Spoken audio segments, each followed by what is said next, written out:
Coming up next on The Voice of Alabama Politics, our guest today is Lieutenant Governor candidate James Fields. Also, the V-Team takes a look at the coup d'etat inside the AEA. And Mike Hubbard is worried about losing his speakership. Oh, how weary is the head that wears a phony crown. All this and much, much more coming up next on The V.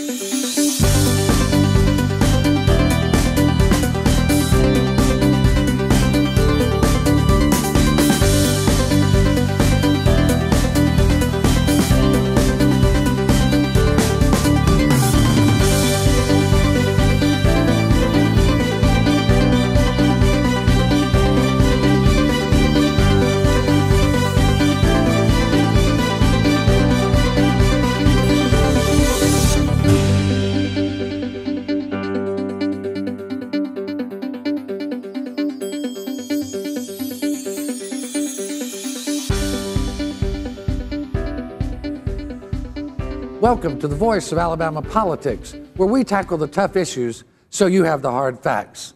I'm your host, Bill Britt, and as always, I'm joined by the V-Team. Welcome Good morning. all. Good morning. Glad to be back with y'all. Jack, appreciate all your invitations and fun you had. Well, it was my pleasure, Claire. Thank you very kindly. This past week, the Alabama Supreme Court denied Barry Moore's motion to have his case basically thrown out, which would have also basically destroyed the investigation into Speaker Mike Hubbard. Barron, tell us what happened. Well, the Supreme Court ruled, as many expected they would, correctly, 8-0, to move on with the trial. And interestingly, as soon as the Supreme Court made that ruling earlier this week, also, or after they ruled late last week, early this week, Barry Moore moved to continue his trial date, which the court granted. I think Barry Moore was probably secretly hoping it would be after the election. They moved it to October 27th, the week before the election.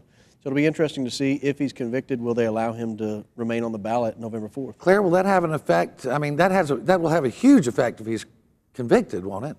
Yes, but it doesn't go to trial till the 27th. So. Well, October 27th. October 27th. It'll be a 2-day trial, 3 days. 2 or 3, probably. Yeah, well, if he's convicted, he's removed from office automatically. Yeah, but the bottom line is he will be on the ballot. His name will appear on the ballot either way because the ballots will already be pulled. Is there a Democrat running against him? There's no Democrat, there's no third party, and so I think, I've talked to some legal experts, what they think would happen is kind of unprecedented in Alabama.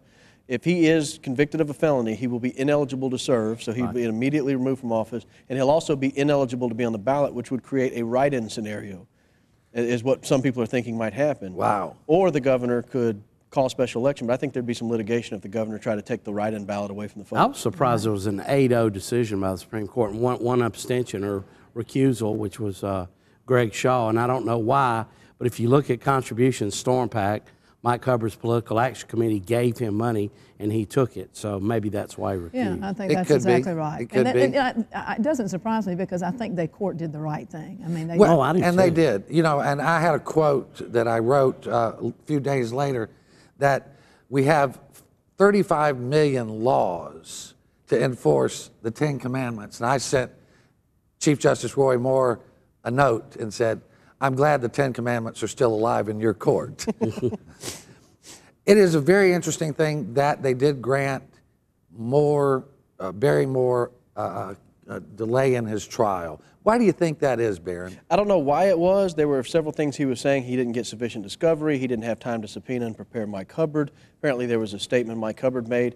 But the issue is whether or not Barry Moore lied about an alleged threat. It doesn't matter whether the threat actually occurred or not. So I don't know what Mike Hubbard's role in this trial is, if any.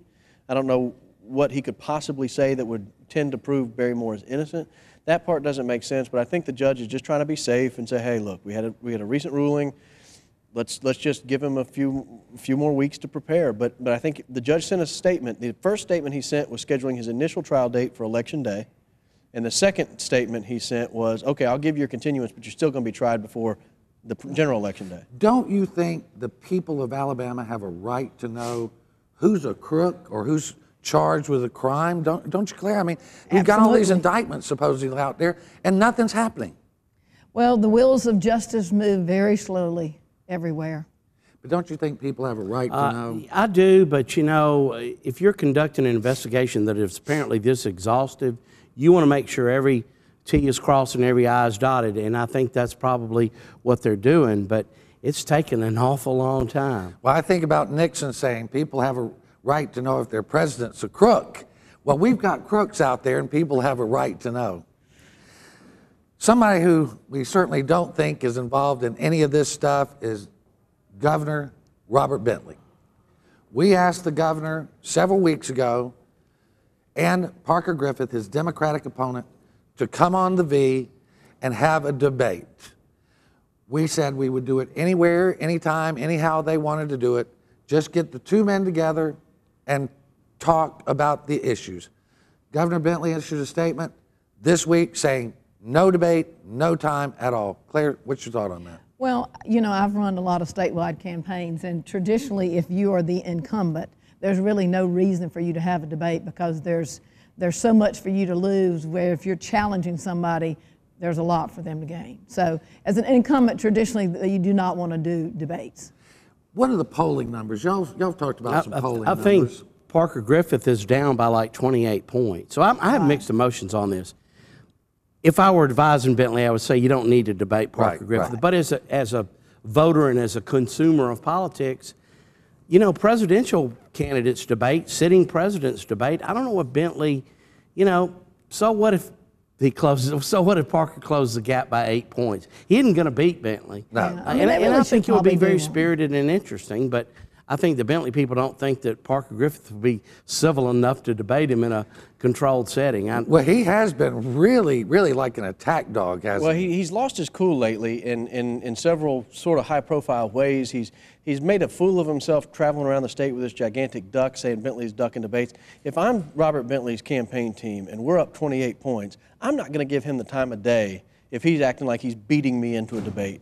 You don't beat the governor into a debate. If that's what you want, Parker, we're not going on stage with you. That's I think their message. And I think that you're absolutely right, because it's not been dignified. No, it really it hasn't. He has not acted very gubernatorial at all. But he's a smart man. Sure. He is. You meet him in person. He's gentle. He's kind. Colorful. He's colorful. But I mean, this has gone way beyond the pale, don't you think? I think we should maybe go on down the balance on some statewide office holders that there might be a big difference. Well, you can't flush Kay Ivey out to debate anybody. She won't even go on a radio talk show where there's friendly questioners. I mean. Well, and you know, Luther Strange is not going to debate Joe Hubbard, even though their poll numbers are very close, aren't they, Barry? Yeah, their poll numbers, the ones I've seen, are low single digits either way.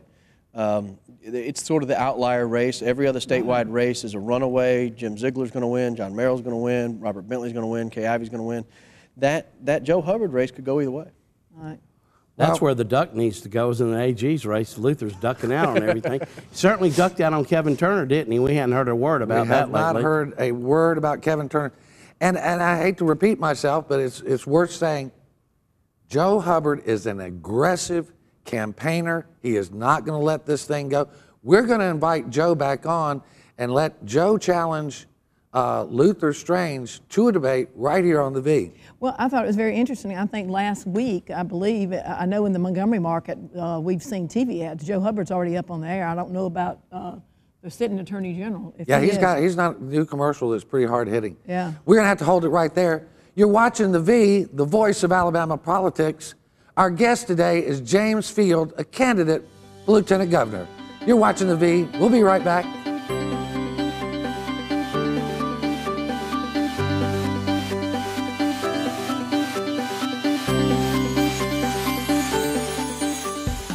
The V is sponsored by Spot On Strategies Group.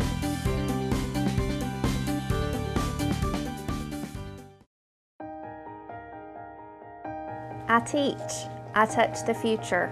I am AEA.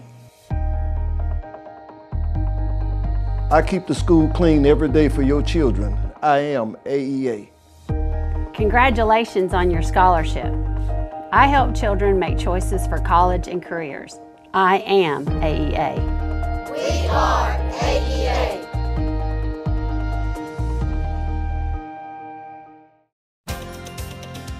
Welcome to Alabama's newest entertainment destination, Wind Creek, Wetumpka. The perfect escape for date night, a getaway with your friends, or a relaxing poolside cocktail.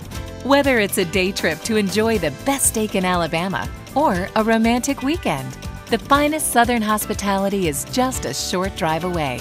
Wind Creek, Wetumpka. Find your winning moment. It's time to take a road trip. In Alabama, the road and the restaurants are calling.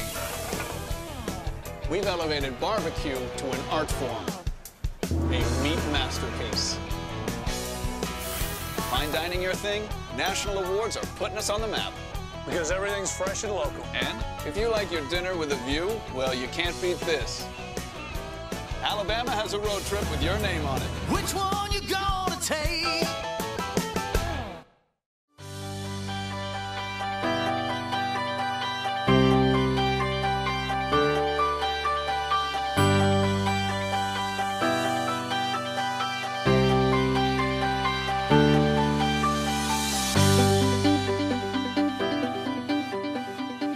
Welcome back to the V, the voice of Alabama politics.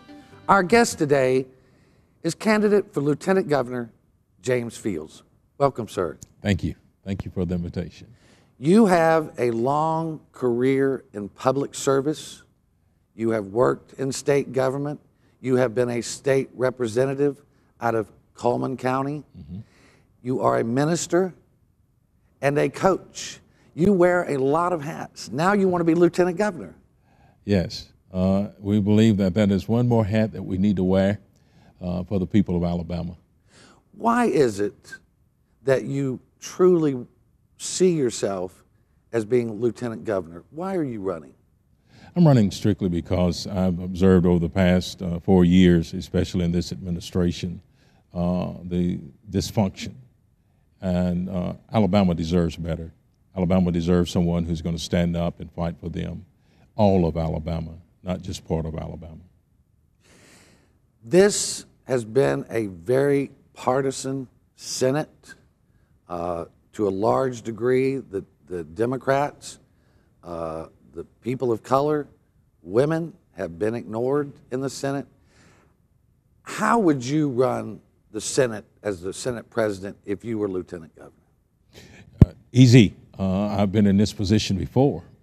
Coming out of Coleman, Alabama, minorities are less than 1% of the entire population. So being able to communicate effectively to people across the aisle, people of different races, it will give us an opportunity to really show Alabama what we do have as far as leadership.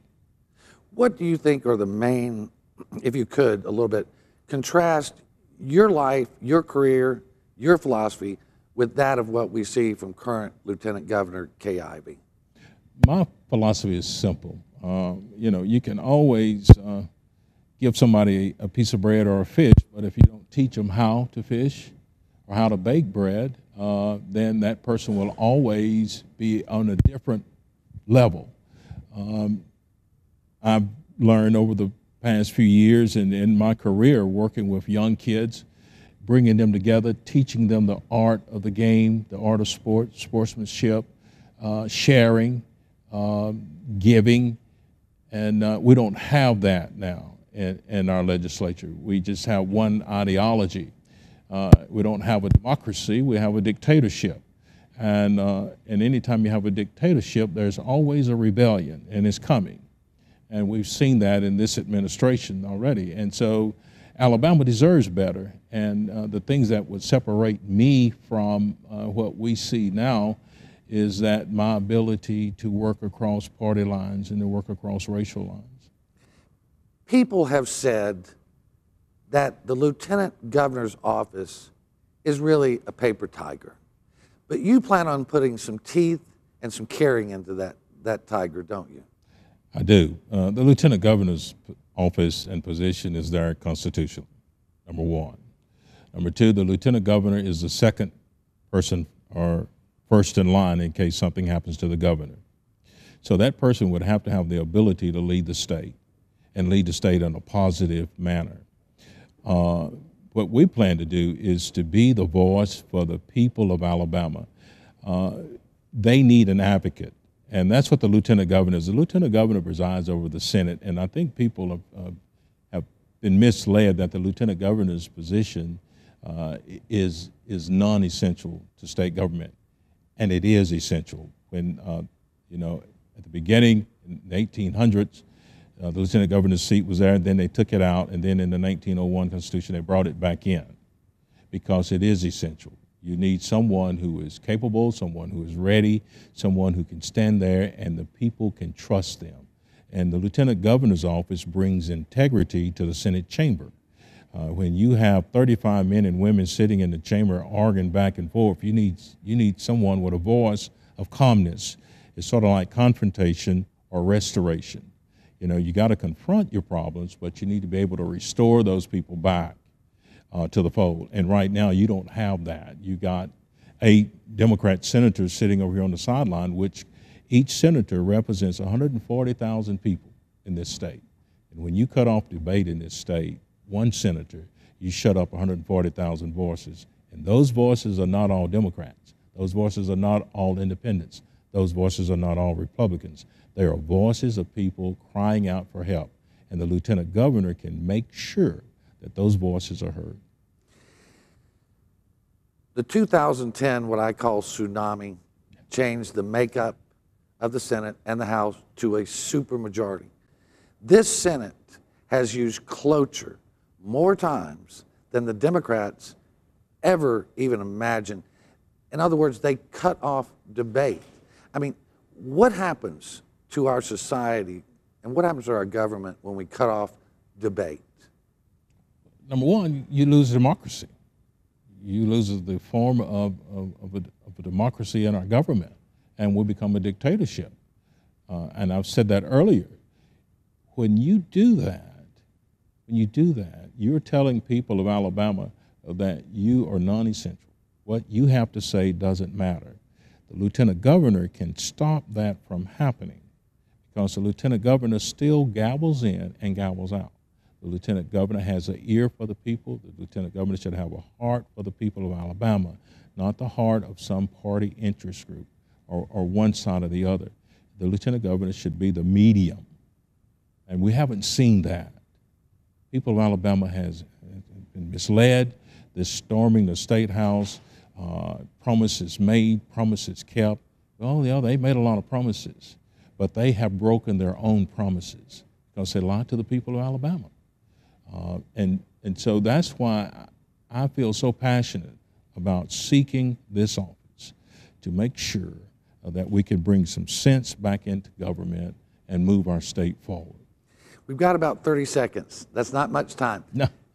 Tell our viewers why they should vote for you for Lieutenant Governor. Number one, you can trust me. You can look at my record, look at my past, look at the things that I've done in my life. You can believe that James Fields will be one who will stand up for you. You can believe that James Fields will be a person who will fight for you to the bitter end. That's what I've done all my life, serving in state government, and that's what I'll do for the rest of my life. Mr. Fields, would you be willing to come on our show and debate Lieutenant Governor Kay Ivey? I would be willing to come on your show or any place in this state to debate Lieutenant Governor Kay Ivey, because the people need to see truly the passion that each one of us have. And I believe once they view that and they hear us at each other, they'll choose me to lead them. And I challenge her for that now. Well, Lieutenant Governor, you have a challenge, and you are welcome to join the V anytime to face Mr. Fields. I want to thank you for joining us today. Thank you. And thank you for your service to the state. Thank you. Our guest today has been James Fields, candidate for Lieutenant Governor. You're watching the V. We'll be right back with the V team. Stay put.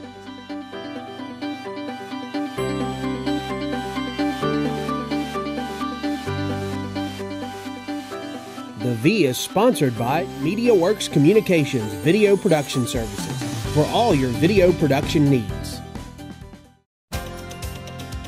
Welcome to Alabama's newest entertainment destination, Wind Creek, Wetumpka, the perfect escape for date night, a getaway with your friends, or a relaxing poolside cocktail.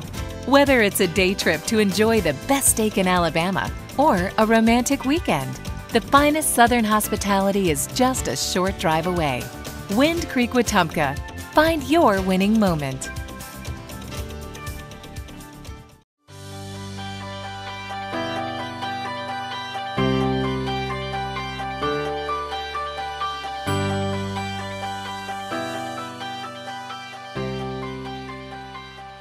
Welcome back to the V.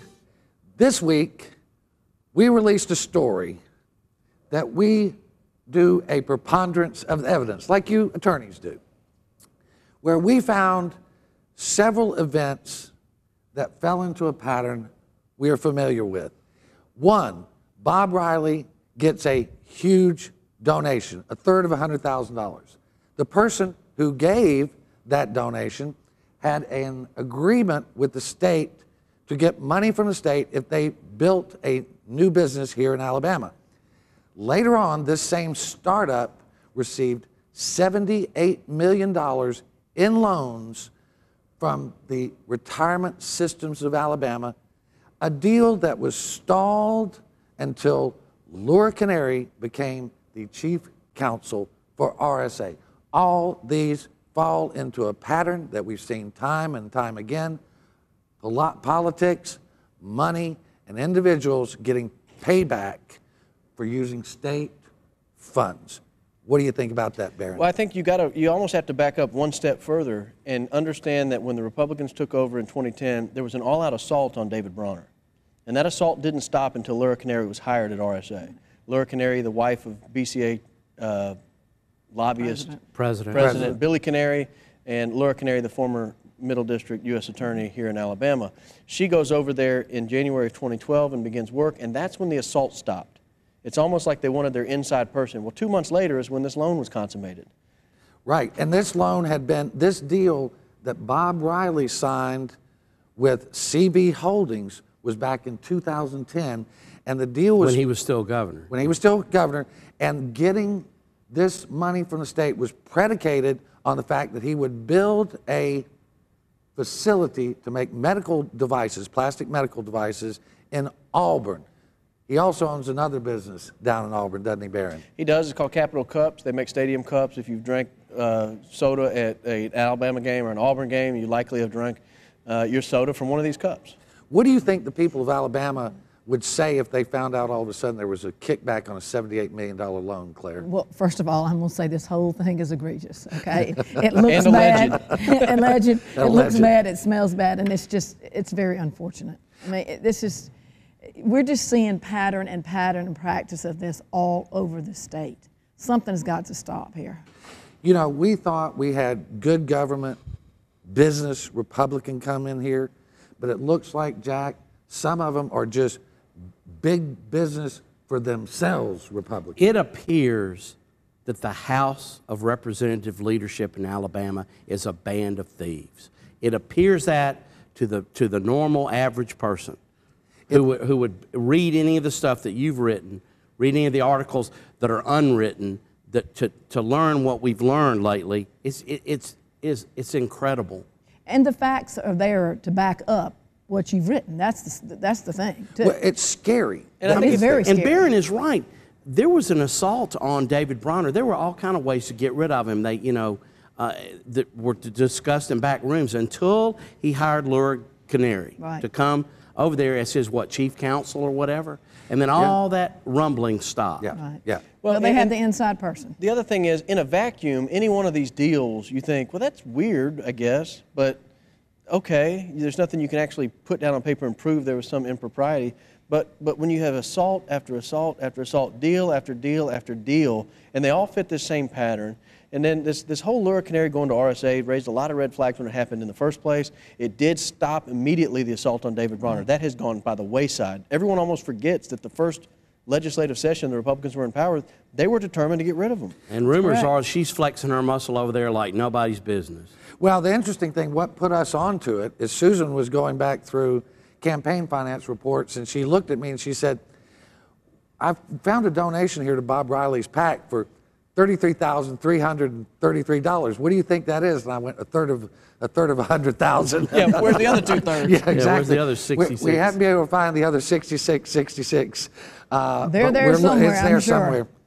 One of the things, and I think y'all's radio show brought this to my attention, we did a story on it, I call it the caucus scheme. Oh, yeah. My cupboard is called a Republican caucus meeting for November 6th, and they're going to get together, and it's all about this electing leadership ahead of the date when it actually is supposed to occur in the in the House. What's all Yeah, about there's a this? memo that went out supposedly written by Mickey Hammonds, who's one of Mike Hubbard's lieutenants, saying, you will attend this meeting on November 6th, which is 2 days after the general election, to discuss who we're going to choose as a caucus for our leadership positions and to adopt rules for the next, or for the session going forward. Now, they have a pledge, right? Arm-twisting, heavy-handed, you know, trying to bind people to make them commit to a position for speaker. Because traditionally you don't do all that till the organizational session. Right.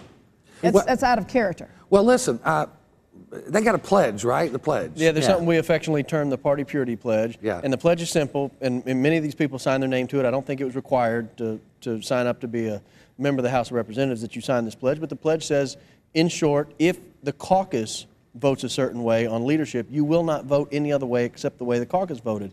Well, I don't elect my representative to go down there to vote the caucus's conscience. I elect him to go vote his conscience. And I think this Party Purity Pledge circumvents the democratic process. I want my guy to go down there and vote my district's interest, not the caucus's interest. Well, that's right. The interest of the district, the citizens of that district. Yes. Well, I know some newly elected Republicans that ain't going to vote the way the caucus tells them to vote. Well, we need to move. I'm sorry, Jack. No, that's all. We need to move to this last story.